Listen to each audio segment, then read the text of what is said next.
皆さんこんにちはសួស្តីអ្នកទាំងអស់គ្នាថ្ងៃនេះខ្ញុំមានលំហាត់ថ្មីចែកជូនទៅកាន់អ្នកទាំងអស់គ្នាតកតងទៅនឹងប៊ឺនពោជា LPT កម្រិត N3 ប៉ុន្តែមុននឹងចូលទៅមើលវីដេអូពេញអ្នកទាំងអស់គ្នាខ្ញុំមានដំណឹងមួយចែកជូនទៅកាន់អ្នកទាំងអស់គ្នាតកតងទៅនឹងការបើកបង្រៀនថ្នាក់ជា LPT កម្រិត N2 អញ្ចឹងអ្នកដែលមានបំណងចុះឈ្មោះរៀនជាមួយខ្ញុំអាចឆានមកកាន់ខ្ញុំបានដើម្បីសួរតកតងទៅនឹងព័ត៌មានលម្អិតបន្ថែមអញ្ចឹងខ្ញុំបានដូរទៅដាក់ពេលយប់ទាំងអស់មានអាសាថ្ងៃសៅរ៍គឺម៉ោង7រហូតដល់ម៉ោង10ថ្ងៃសៅរ៍រៀនរហូតដល់13ម៉ោងថ្ងៃអាទិត្យគឺរៀនចាប់ពីម៉ោង7រហូតដល់ម៉ោង9មានតែ2ម៉ោងទេសរុបគឺ5ម៉ោងអញ្ចឹងតោះមីណាសានមើលទៅលើលំហាត់ទាំងអស់គ្នាលំហាត់ប្រភេទហ្នឹងគឺគេហៅថាប៊ឺនពោ Keskino Handan អញ្ចឹងខ្ញុំបងម្ដងហើយ Handan បប្រែថាការវិនិច្ឆ័យ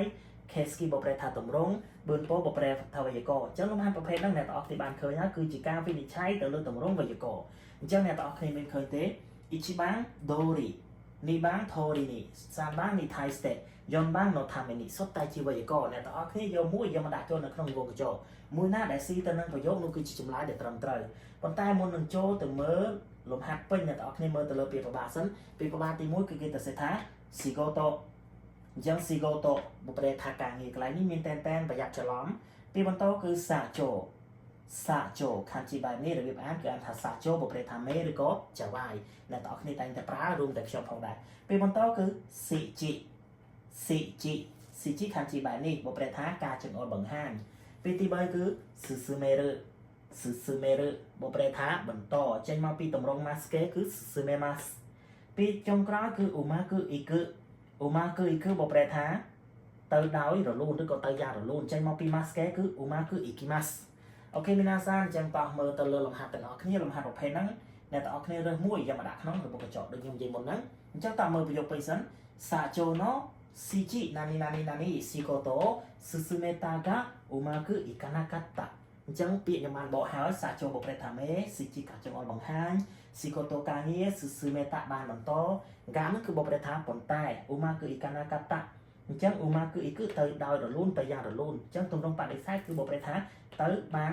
ដោយមិនរលូនអញ្ចឹងតោះមើលទាំងអស់គ្នាយកមួយណាមានអាសានអញ្ចឹងមុននឹងរើសបានអ្នកទាំងអស់គ្នាមើលទៅលើវេយ្យាករណ៍ទាំង4សិន Nani Dori នេះឬក៏ Nani Tori នេះហ្នឹងពីរហ្នឹងគឺដូចគ្នាមានអាសានបប្រែថាទៅតាម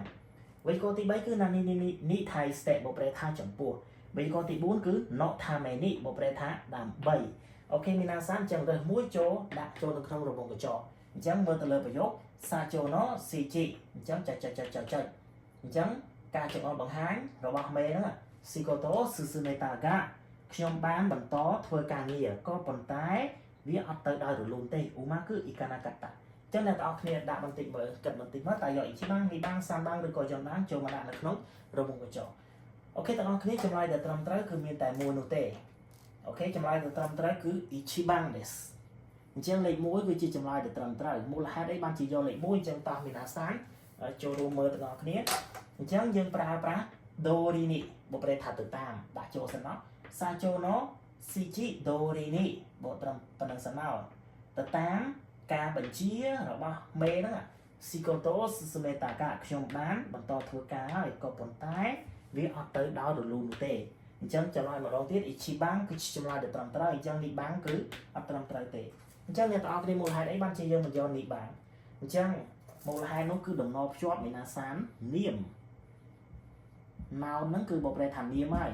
អញ្ចឹងនាមដើម្បីបូកជាមួយនឹង Tori បានគឺយើងត្រូវថែមតែនឲ្យវាបើសិនជាអ្នកទាំងអស់គ្នាយកលេខ2ដំណរភ្ជាប់ត្រូវតែជាកិរិយាសព្ទប៉ុន្តែនេះ Shichi ការចង្អុលបង្ហាញថាពីជានាមតែយើងយក Dori នេះអញ្ចឹងលេខ3នេះ Thai state ចំពោះដាក់មកគឺអត់ស៊ីទេយកបានដើម្បីក៏មិនស៊ីដែរអញ្ចឹងចម្លើយដែលត្រឹមត្រូវម្ដងទៀតមានអាសាន Ichiban ですអូខេមានអាសានចឹងតើតទៅនឹងការបញ្យល់វេយ្យាករណ៍របស់ខ្ញុំតើតទៅនឹងប៊ឺនពោគឺមានតែប៉ុណ្្នឹងទេសង្ឃឹមថាអ្នកទាំងអស់គ្នាជួយចុច like និង follow page មួយផងដើម្បីទទួលបានវីដេអូថ្មីមួយទៀតខ្ញុំសូមបញ្ជាក់ម្ដងទៀតតើតទៅនឹងការបង្រៀនជា LPT កម្រិត N2 គឺខ្ញុំនៅតែទទួលសិស្សចុះឈ្មោះចូលរៀនទេដូច្នេះអ្នកដែលមានបំណងសូមរួបរวมតេតតមកកាន់ខ្ញុំទាំងអស់គ្នាអរគុណច្រើន